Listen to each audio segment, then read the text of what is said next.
அனைவருக்கும் மீண்டும் வணக்கம். ஐயா சிந்தா அவர்களை அற்புதமாக மேகங்களின் பாதை குறித்து திறனாய்வை வழங்கிய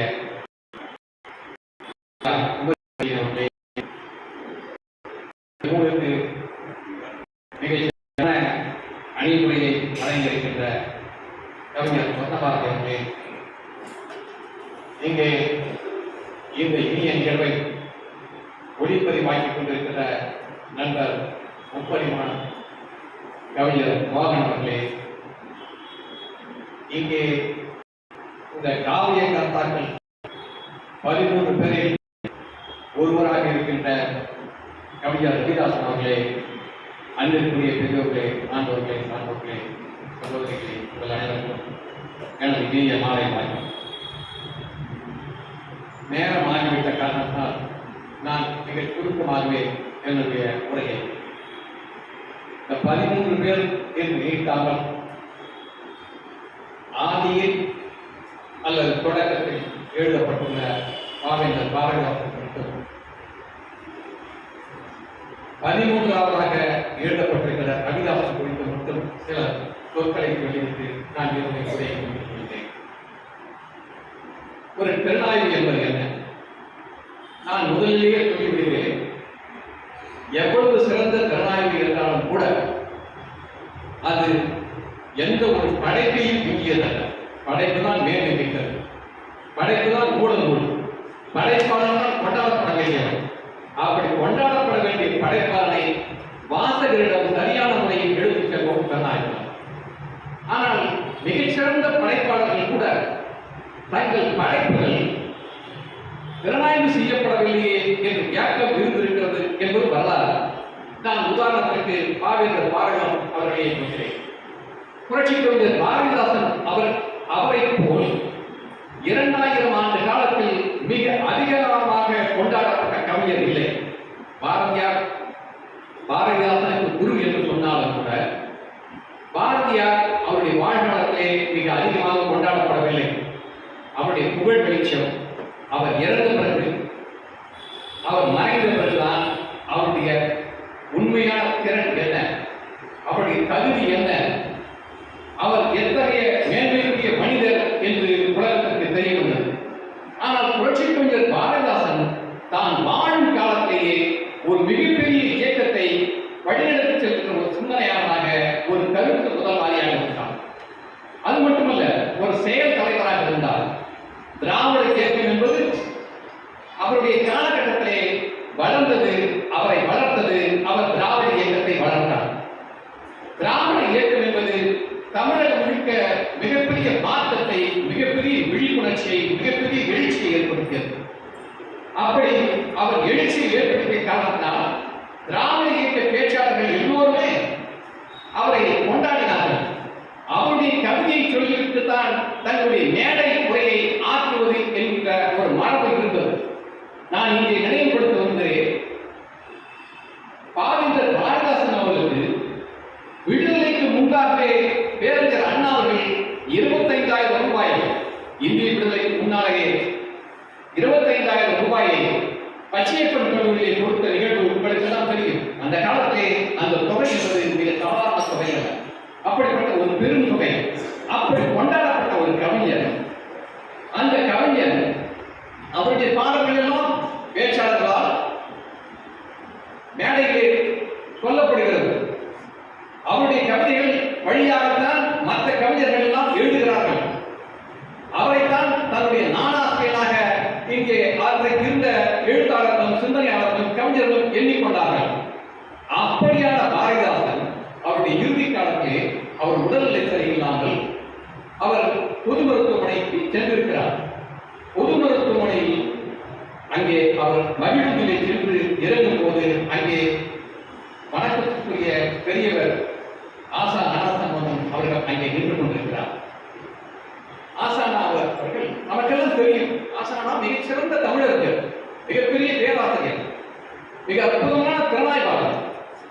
ஆசானா அவர்கள் பாவேந்தரை பார்த்ததும் பணியோடு வணக்கம் சொல்கிறார். உடனே பாவேந்தர் பாரதிதாசன் கேட்கிறார், என்ன ஆசானா எப்படி இருக்கிறாய் என்று நலம் என்னுடைய கவிதைகளை பற்றி எல்லாம் நீ திறனாய்வு செய்ய மாட்டாயா? உடனே ஆசானா சொல்கிறார், ஐயா கண்டிப்பாக எழுதுவேன். உடனே பாவேந்தர் சொல்கிறார், எப்பையா எழுதுவேன்? நான் செத்த பிறகு. பாவேந்தர் கேட்டிருக்கிறார், தமிழ்நாடே கொண்டாடிய ஒரு மாதவியன் அவருடைய கவிதைகளை ஒரு நல்ல திறனாய்வு செய்யவில்லையே என்கிற வருத்தம் அவருக்கு இருக்கிறது என்பதில் வெளிப்பட்டிருக்கிறது. இந்த செய்தியை ஆசா ஞானசம்பந்தர் அவர்கள் தன்னுடைய நூலிலே பதிவு செய்திருக்கிறார். ஆக திறனாய்வாளர்கள் என்பவர்கள் படைப்பாளர்களை கொண்டாட வேண்டும், அவர்களுடைய வாழ்காலத்திலேயே அவர்கள் பேசப்பட வேண்டும் என்பதுதான் முக்கியம் இதிலே ஒளிந்திருக்கின்ற செய்தி. அது மட்டுமல்ல, பாவேந்தர் பாரதிதாசன் மிக எளிய தமிழிலே எழுதினாலும் கூட அவருடைய கவிதைகளின் ஆழ்பொருளை கூட நாம் இன்னும் உணராமல் தான் இருக்கிறோம். அவருடைய கவிதைகளை தொடர்ந்து வாசிக்கின்ற நான், அவரை கொண்டாடுகின்ற நான், அவர்தான் மிகச்சிறந்த தலை சிறந்த கவிஞர் என்று எண்ணுகின்ற நான், அவரை எப்பொழுதுமே எண்ணிக்கொண்டும் அவரை வாசித்துக் கொண்டும் இருக்கின்ற நான், அவருடைய கவிதைகளின் உட்பொருளை அவர் குறித்து எழுதும்போதுதான் அறிய முடிகிறது, அவர் குறித்து மற்ற திறனாய்வாளர்கள் எழுதுகிற போதுதான் அறிய முடிகிறது என்பதுதான் உண்மை. நான் உதாரணத்துக்கு ஒன்று சொல்கிறேன். என்னுடைய கவிதையிலே கூட, இந்த என்னுடைய கட்டுரை நூலிலே கூட ஒரு இடத்துல பாவேந்தர் பாரதிதாசன் அவர்களை நான் எழுதியிருக்கிறேன். அவருடைய குடும்ப காவியத்தை பற்றி பாரதிதாசன் குடும்ப உலகத்தில் எழுதியிருக்கிற கவிதை, ஆறும் அறியாமல் அன்பரை நான் சாரும் கடல் தாண்டி சைக்கோனில் சேரும் வண்ணம் செய்ய ஒரு கட்டுமரம் சென்றேறினேன். கப்பல் கையெட்டும் எல்லையை நான் காணுகையில் எளிதும் உலகறிந்து தீய சிலர் நீராவி ஓடம் மலமலர ஓட்டுகிறார்கள். தெளிவுபட காணா தொலைகளிலே கட்டுமரத்தை விழுந்தேன். ஊனோ உறக்கமோ ஒன்றுமின்றி போனாமல் நட்ட நடுக்கடலில் ஒன்றை நாள் நான் கழித்தேன் 8 மணி இரவில் என் வீட்டினேன். இது பாவேந்தர் பாரதிதாசன் குடும்ப உலகத்திற்கு எழுதியிருக்கிறார். இது ஒரு கதை பகுதி என்றுதான் நாம் நினைத்துக் கொண்டிருக்கிறோம். அந்த கதையில் இருக்கிற இவர் அவருடைய இளமை காலத்தில் நடந்த ஒரு சாகச நிகழ்வை சொல்கிறார். தன்னுடைய இளமை காலத்தில் நடந்த சாகச நிகழ்ச்சிகள் எல்லாம் அவர் வயதான காலத்தில் சொல்வது வழக்கம் தானே, அப்படி சொல்கிறார் என்பதான கதை பகுதி என்றுதான் நாம் நினைத்துக் கொண்டிருக்கிறோம். எழுதியிருக்கிறார், இந்திய விடுதலை இயக்கத்தில் பாரதிதாசன். இதுதான் அந்த புத்தகத்தின் தலைப்பு, இந்திய விடுதலை இயக்கத்தில் பாரதிதாசன். அந்த நூலிலே ஒரு செய்தி சொல்லியிருக்கிறார். நமக்கெல்லாம் தெரியும், மாடசாமி விடுதலை போராட்ட வீரர். வாஞ்சிநாதன் ஆஸ்பரியை சுட்டுக் கொண்டார். ஆஸ்பரியை சுட்டுக் கொள்வதற்கு வாஞ்சிநாதனுக்கு துப்பாக்கி எப்படி கிடைத்தது? அந்த துப்பாக்கி ஒரு தகவல் இருக்கிறது. பாரதிதாசன் தான் கொடுத்து அனுப்பினார் என்று மன்னன் பதிவு செய்திருக்கிறார். ஆனால் இது தவறு என்று நிரூபிக்கப்பட்டிருக்கிறது. ஏன்னு சொன்னால், மன்னன் அப்படி மிக இளம் வயது. அந்த துப்பாக்கி அவர் பாவேந்தர் கொடுத்த துப்பாக்கி என்று வேறு ஒரு போராட்ட களத்திற்காக வேறு ஒரு சந்தர்ப்பத்தில் கொடுத்த துப்பாக்கி. ஆனால் அன்றைக்கு வாஞ்சிநாதன் ஆஸ்பரியை சுட்டுக் கொன்ற அந்த துப்பாக்கியை கொடுத்திருப்பது வாவேஸ் ஐயர். அந்த வாவேஸ் ஐயர் கொடுத்திருக்கிற துப்பாக்கியை கூறி சென்றவன் மாடசாமி. அந்த மாடசாமி அங்கே அந்த கொலை நடந்த பிறகு மாடசாமியை போலீஸ் தேடுகிறது. கொலை நடந்த பிறகு போராளியான வாஞ்சிநாதன் தன்னைத்தானே சுட்டுக் கொள்கிறார். இது வரலாறு. மாடசாமியை வெள்ளை அரசாங்கம் தேடுகிறது. அந்த மாடசாமி எங்கே போனார்? இந்த வரலாறு பலரும் அறியாத வரலாறு. அந்த மாடசாமி புதுவைக்கு தான் வந்திருக்கிறார். அவருக்கு ஒட்டப்படார். வாபஸ் புதுவைக்காங்க விடுதலை போராளி. அவர் புதுவைக்கு வந்திருக்கிறார். புதுவையிலே பாவேந்தர் பாரதிதாசன் தான் மாடசாமிக்கு அடைக்கலம் கொடுக்கிறார். இந்த நேரத்திலே புதுச்சேரியிலே முகமது என்கின்ற ஒரு கணித மேதை இருக்கிறார். அந்த கணித மேதை பாவேந்தர் பாரதிதாசனுக்கு மிகவும் நெருங்கிய நண்பர். அவரை அடிக்கடி சென்று பார்க்கின்ற பழக்கம் பாவேந்தருக்கு உண்டு. பாரதிதாசனுக்கு முகமது அவர்களை பார்க்கின்ற பழக்கம் உண்டு. அவர் நினைக்கிறார், பாரதிதாசன் திடீரென்று அவருக்கு ஒரு சிந்தனை வருகிறது. கணித மேதையான முகமதுவும் மாடசாமியும் குரு ஒற்றுமை ஒன்றாக இருக்கிறதே என்று யோசித்து அவர் ஒரு தங்கல் செய்கிறார். பாரதிதாசன் என்னவென்று சொன்னால், அந்த விடுதலை போராளியான மாடசாமிக்கு ஒரு மல்ஜிபா போட்டு வண்ண வண்ண துண்டியை கட்டி தலையிலே குஞ்சலம் வைத்த ஒரு சிவப்பு தொப்பியை அணிவித்து அவரை ஒரு இஸ்லாமியராக தோற்றம் கொள்ள வைத்து மேக்கப் ஒப்படை செய்து அவரை ஒரு போட்டோ எடுத்து பாஸ்போர்ட் விண்ணப்பித்து அவருக்கு பாஸ்போர்ட் பெற்று விடுகிறார் காவலர் பாரதி. பாஸ்போர்ட் பெற்றுவிட்டு அவர் திட்டமிடுகிறார். அந்த காலகட்டத்திலே இஸ்லாமியர்கள் நிறைய பேர் சைபோனில் வசிக்கின்ற ஒரு வழக்கம் உண்டு.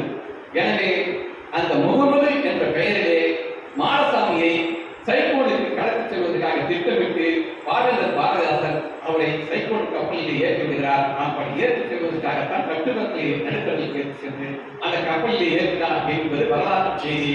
இதை இளவரசர்கள் பதிவு செய்திருக்கிறார். அதைத்தான் பாவேந்தர் பாரதிதாசன் குடும்ப விளக்கில் எழுதுகிறார். ஆறும் அறியாமல் அன்பான நண்பரை நான் சாரும் கடல் தாண்டி சைபோனில் சேரும் வரை செய்ய ஒரு கட்டுமரம் சென்றேறினேன். கப்பல் கையெட்டு எல்லையில் நான் காணவில்லை எய்தும் உலகறிந்து தீய சிலர் நீராவி ஓட மலகால போட்டுவர்கள் தெளிவுபட காணா படைகளிலே கட்டுமரத்தை விளைந்தேன். ஊனோ உறக்கமோ ஒன்றுமின்றி போனாமல் நட்ட நடுக்கடலில் ஒன்றரை நான் கடித்தேன். 8 மணி இரவில் என் வீட்டை குத்தினேன் என்கிற கவிதை இப்படி ஒரு வரலாற்று நிகழ்வை உள்ளே குறித்து வைத்திருக்கிறது. இந்த வரலாற்று ரகசியத்தை நாம் கவிதையை படிக்கும் போது கண்டிப்பாக நம்மால் கண்டுபிடிக்க முடியாது. ஆனால் அதை ஒரு திறனாய்வாளர் விரித்து எழுதும்போதுதான் அதில் இருக்கின்ற ரகசியத்தை நாம் அறிந்து கொள்ள முடியும். அல்லது அவரோடு நெருங்கிய தொடர்பில் இருக்கிற தோழர்கள் அது தெரிந்திருக்கலாம். ஆனால் எளிய வார்த்தைகளுக்கு அது தெரிய வேண்டும் என்பதால் ஒரு கட்டுரையாளர் அதை எழுத வேண்டும். இன்னொன்று, இந்த குடும்ப விளக்கு காரியத்திலேயே ஒரு தகவல், அந்த பெரியவர் இன்னொரு தகவல் இருக்கிறார்.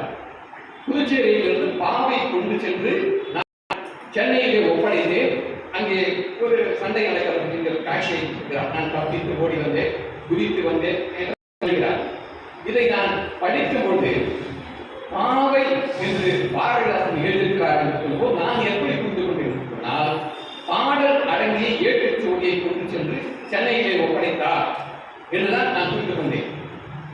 அது பாரதிதாசன் குறிப்பிடுகிற அந்த கதாபாத்திரம். அந்த கதாபாத்திரம் பாடலை எடுத்து கொண்டு சென்று அங்கே அச்சடிப்பதற்கோ அல்லது பரவ செய்வதற்கோ ஒப்படைத்தார் என்பதாகத்தான் நான் புரிந்து கொண்டேன். ஆனால் பேராசிரியர் இளவரசர் குறிப்பிடுகிறார், பாவை என்பது பாடலை குறிப்பிடவில்லை. பாவை என்பது பொம்மை, மரபொம்மைகளை செய்து அந்த பாடல்களை தெளிவாக எழுதுகிறார். பாவை பெட்டியில் அடைத்து கொண்டு சென்றேன் என்கிறார். மரபொம்மைகளை பெட்டியில் அடைத்து சென்றார்.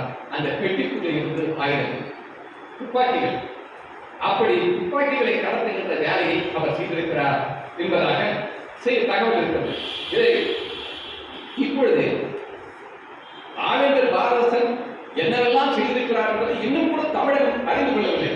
அவர் திராவிட இயக்க கவிஞர், அவர் நாத்திக கவிஞர், அவர் பகுத்தறிவு கவிஞர் என்பதாக மட்டும்தான் நினைத்துக் கொள்கிறார்கள் தவிர விடுதலை போராட்டத்திற்காக அவர் எப்படியெல்லாம் உழைத்தார் என்ற செய்திகள் இன்னும் தமிழகத்தில் பரவவில்லை என்பதுதான் நாம் கொடுக்க பார்த்தோம்.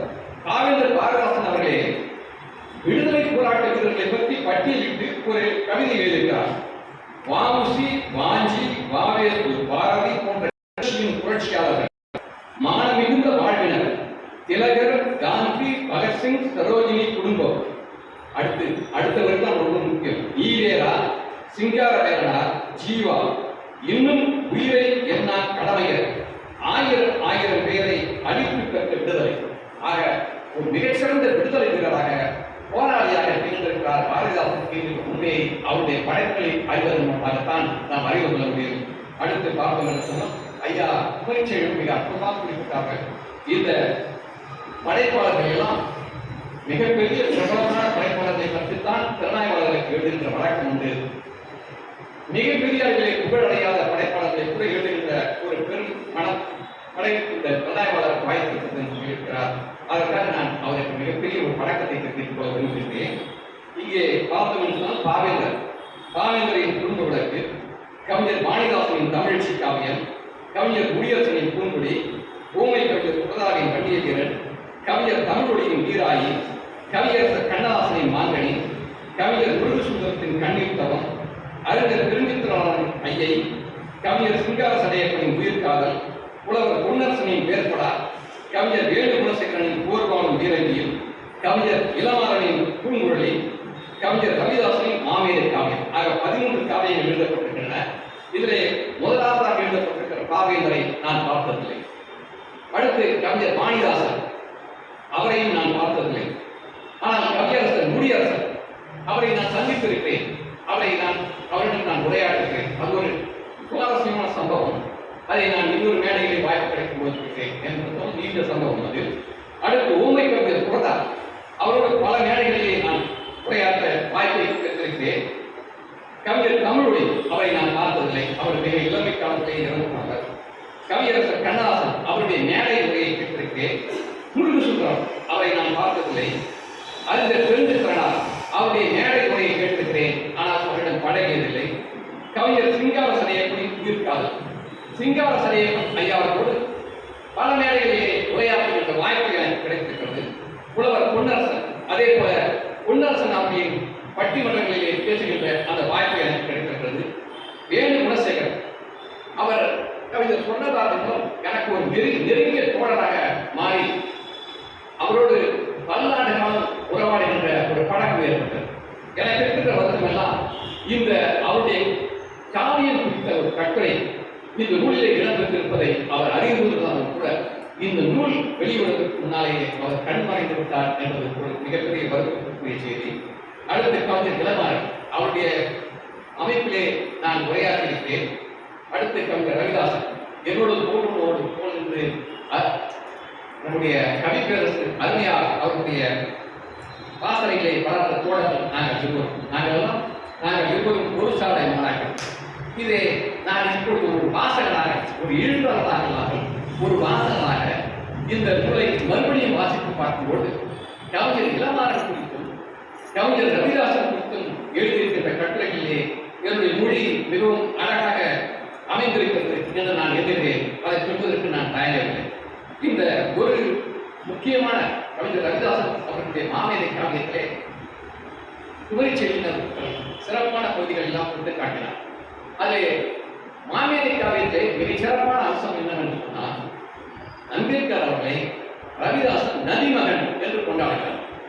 அதை ஐயா அவர்கள் மிக அழகாக சொன்னார்கள். இந்த கட்டுரை அதை மிக விரிவாக பேசுகிறது, மிக அழகாக பேசுகிறது. அந்த முடிப்பை மட்டும் நான் வாசித்துவிட்டு என்னுடைய உரையை முடித்துக் கொள்கிறேன். இந்த காவியத்தின் நோக்கம், அதாவது மாமேதை காவியத்தின் நோக்கம், இந்திய அரசியலமைப்பு சட்டத்தின் பிதாமகன் டாக்டர் அம்பேத்கரை பார்க்கும் பார்வை குறைபாடுகளை களைய வேண்டும் என்பதுதான் இந்த காவியத்தின் நோக்கம். வியாபாரமும் திருவாசகமும் பெரிய புராணமும் சைவர்களுக்கு மட்டுமா சொந்தம், 4000 திவ்ய பிரபந்தமும் நாச்சியார் திருமொழியும் வைணவர்களுக்கு மட்டுமா சொந்தம், கிருஷ்ணபிள்ளை எழுதிய லட்சுமி யாவரையும் கவியரசர் கண்ணதாசன் எழுதிய இயேசு காவியமும் திருத்தூர்களுக்கு மட்டுமா சொந்தம், கவிஞர் மேகலா எழுதிய நாயகன் ஒரு காவியம், கவிக்கு அப்துல் ரஹ்மான் எழுதிய பாலை நிலா, கவிஞர் ஜின்னா சர்புதி எழுதிய திருநபை காவியம் இஸ்லாமியர்களுக்கு மட்டுமா சொந்தம், நற்றமிழ் காவிய நேசர்கள் அனைவருக்கும் தானே சொந்தம். அதே போல கவிஞர் ரவிதாசன் எழுதிய மாமேதை காவியம் தலித்தர்களுக்கு மட்டும் சொந்தமல்ல, அது தமிழின் உடைமை. ஏனென்றால் அம்பேத்கர் ஜாதி தலைவர் அல்ல, பெண்களின் முன்னேற்றம், தொழிலாளர் முன்னேற்றம், இந்து மத சீர்திருத்தம், தனிமனித உரிமைகள் அனைத்திற்கும் காரணமானவர். சர்வதேச சமூகத்தின் விசாரணையில் இந்தியாவை குற்றவாளி கூண்டியை நிறுத்தி வைக்கும் அவமானத்திற்கு காப்பாற்றியவர். எனவே அவர் ஒரு தேச தலைவர், அவரே தேசப்பிதா. இந்த உண்மைகளை தமிழர்கள் அறிய எழுதப்பட்ட மாமேதை மகாகாவியம் கொண்டாடப்பட வேண்டிய ஒன்று. இப்படி இந்த கட்டுரை முடிகிறது, இந்த நூல் முடிகிறது. இந்த கட்டுரைகள் 13 கட்டுரைகளும் காவியங்களை பற்றி பேசியிருக்கிறது. இந்த காவிய கர்த்தாக்கள் எல்லோருக்கும் ஒரு ஒற்றுமை இருக்கிறது. திராவிட இயக்க கவிஞர்கள் என்று ஐயா குமரிச்செல்வி அவர்கள் குறிப்பிட்டார்கள். அது மட்டுமல்ல, இந்த 13 காவிய கர்த்தாக்கள் அவருடைய காவியங்களிலே ஒன்றை மிக தெளிவாக வலியுறுத்தினார்கள். கதைகள் வெவ்வேறு, களங்கள் வெவ்வேறு, நிகழ்வுகள் வெவ்வேறு, நோக்கங்கள் வெவ்வேறு, ஆனால் எல்லாவற்றிலும் ஒரு புதுச்சரலாக ஒரு மெல்லிய சரடு ஒன்று இந்த 13 காவியங்களும் இணைக்கின்ற ஒன்று இருக்கிறது. அது என்னவென்று சொன்னால் ஜாதி வலு. மனித குலத்திற்கு ஜாதி ஒரு மிகப்பெரிய தீமை. அந்த தீமையை கலைந்தால் மட்டுமே எந்த சமூகம் உயர முடியும் என்கின்ற உண்மையை உணர்த்துக் கொள்கின்ற காவியங்களாக இந்த 13 காவியங்கள் இருக்கின்றன. எனவேதான் இந்த 13 காவியங்களை நான் சேர்த்து எழுதியிருக்கிறேன், அவைகளை பாராட்டியிருக்கிறேன், அவர்களை கொண்டாடி இருக்கிறேன். அந்த காவியங்களை பாஸ்டர்கள் வாசிக்க வேண்டும் என்பதுதான் என்னுடைய நோக்கம். இதை புகழ்ச்சியை அவர்கள் மிக அழகாக சொன்னார்கள். அது மட்டுமல்ல, இந்த 13 கவிஞர்களிலே இருக்கின்ற காவிய கர்த்தாக்கள் பல காவிய கவிஞர்கள் தனக்கு நண்பர்கள் என்றாலும் கூட அவர்கள் இப்படி ஒரு காவிய எழுத்தாளராக இருந்திருக்கிறார்கள் என்பதை நான் இன்னும் அறியவில்லை.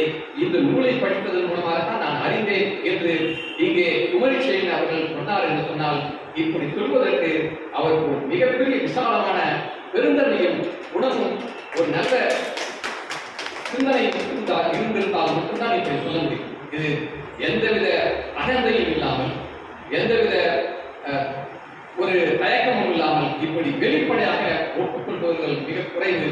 அப்படி வெளிப்படையாக இந்த விஷயத்தை இந்த அரங்கத்திலே வலியுறுத்திய குமரிசெய்யன் ஐயா அவர்களுக்கு என்னுடைய தலை சாய்ந்த வணக்கங்களை தெரிவித்துக் கொண்டு, அவர் என்னுடைய முன்னேறு அவருடைய வாழ்க்கையின் காரணமாக நான் மேலும் மேலும் எழுதுவேன். வாழ்த்துதான் ஒவ்வொரு படைப்பாளனுக்கும் முக்கியம்.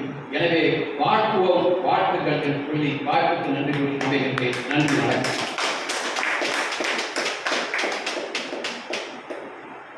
மிக மனநிறைவோடு இருக்கிறேன். ஆண்டுதோறும் ஏப்ரல் மாதத்திலே இந்த வாசல் வட்டம் அண்ணன் அம்பேத்கர், பாரதிதாசன் பிறந்த நாள் விழாக்களைத்தான் இதுகால் நடத்தி இருவருமே பாரதிதாசனையும் அம்பேத்கரையும் பற்றிய பல குறிப்புகள் வந்திருக்காரு. மகிழ்ச்சியா இருக்கு. என்னுடைய வாழ்நாள் அடுத்த ஆண்டு வரை நீடிக்குமானால், ஏப்ரல் வரை நீடிக்குமானால், அடுத்த ஆண்டில் ரவிதாசனுடைய நதி மகன் என்கின்ற அம்பேத்கரை பற்றிய ஒரு உரை, ஐயா எழிலரசனுடைய பாரதிதாசனை பற்றிய ஒரு பாரதிதாசன் என்பார் யார் என்கின்ற தலைவர் கூட ஐயா பேசணும். ஏன்னா இன்னைக்கு பேராசிரியர் ஆசா ஞான சம்பந்தத்தினுடைய ஒரு நூல் தான் படித்தேன். கம்பன் காவியம் ஒரே நூல் தான். அதுல பாதியை பற்றிய அந்த ஒரு பகுதி அதிலேயே எனக்கு ஆசா ஞானமுடைய அந்த தமிழ் உணர்வும் ஞானம் இனம் அத்தனையும் அதில் அடங்கியிருப்பதை பார்த்துட்டு ரொம்ப மகிழ்ச்சியா இருக்கு. ஆசா ஞானோட ஆசா ஞாபகம் பற்றி தெரியுமே தவிர யார் ஆசா ஞாபகம் அதிகமா தெரியாது. அடிப்படையில் ஐயா பிடிச்ச வாங்க நன்றி சொல்லி என்ற முறையில் இந்த மிகச் சிறப்பாக இந்த கூட்டம் நிகழ்ந்தது. நேரம் முடியுது. நம்ம இதை ஒழுங்குபடுத்த வேண்டிய வேலை கூட்டத்திற்கு ஐயா ரவீந்திரன் அவர்கள், மணிகன், தேவேந்திரன் அவர்கள் நன்றி வருகிறார். அனைத்து அன்பு உள்ளங்களுக்கும் நன்றி, வணக்கம்.